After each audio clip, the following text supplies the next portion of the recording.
So the March for Life is coming up in a few days, which means today is going to be an episode themed all about abortion. That's right, today we are doing the top 3 lies about abortion that you need to know the answers to before people start yelling and screaming these "keep your ovaries off my ovaries" random things at the March for Life.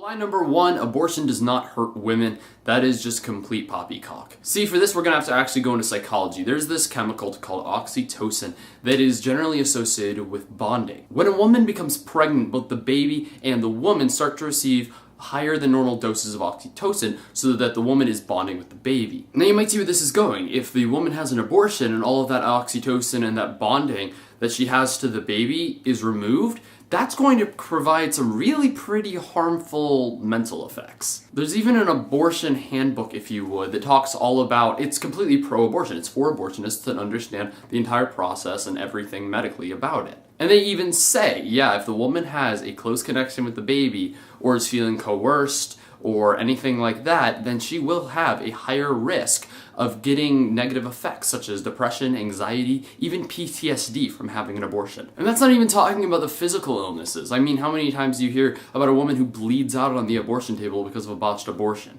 Abortion isn't really safe and it's not healthy for women, and people are just overlooking that because it's a lot of money. I just find it amusing that even the pro-abortion people have written books that say, yeah, it's pretty harmful for women, and they continue to do it anyways. Lie number 2. Well, Roe v. Wade is the law of the land. There's not much we can do about it. Funny enough, if you actually look at the case file of Roe v. Wade, some really interesting things start to pop up. For example, there was a case way before Roe v. Wade that had to do with inheritance. Basically, this grandfather died and he said, oh, all my inheritance goes to my children and grandchildren, and one of his children was pregnant.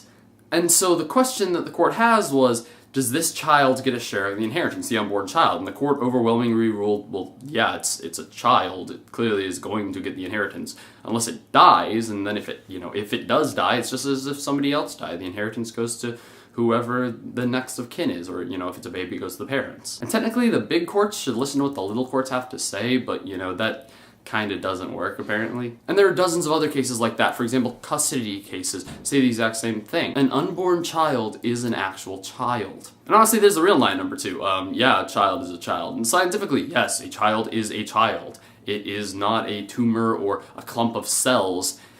Is a baby. I mean, 10 to 12 weeks, it's that big, but it has individual fingers, eyes, a nose, ears, etc. So I guess that's the real lie number 2, but going back to the legal issue, yeah, Roe v. Wade should have listened to all of these lower cases and made a ruling based off of that, but instead they say, oh yeah, we understand all these, yeah, screw them. It makes absolutely no sense, and it's a complete lie. Roe v. Wade should not be the law of the land because it is unconstitutional. Lie number 3 is in the theological aspect of abortion. After a woman has an abortion, she is excommunicated permanently from the church. This is a complete lie. I don't even understand how this got started, but apparently it's really widespread.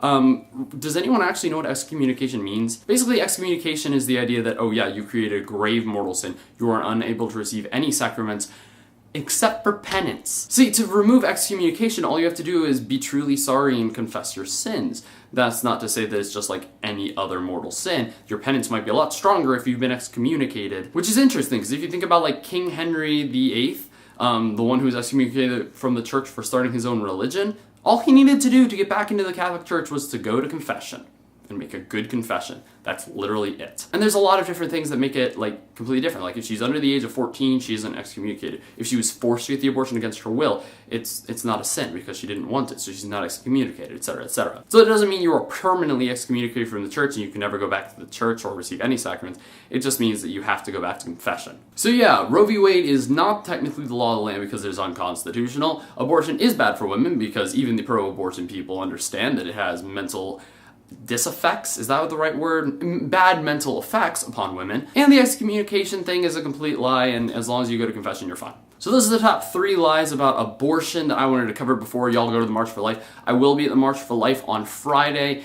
Let's go. We're going to have some fun. I will probably be vlogging the entire thing. we will have some fun. That video will be out next week. This upcoming Friday, there will be the Catholic Teacher Club unboxing with this shirt. So yeah, a lot of things. If you see me in the March for Life, give a shout out, and I'll put you on the vlog. It'll be a lot of fun. Anyways, guys, thank you so much for watching. If you like this video, subscribe. Check out my other videos. I talk a lot about abortion. A while back, I did an episode talking about Planned Parenthood's absolutely garbage ad. It's like, oh, if we don't abort, then women won't be able to go to college, and their lives will be ruined, and women will have bad health effects, and yeah. If you haven't guessed by this entire episode, the abortion industry, especially Planned Parenthood, lies a lot. Anyways, guys, thank you so much for watching. And as it was in the beginning, is now, or shall be, rise up and live.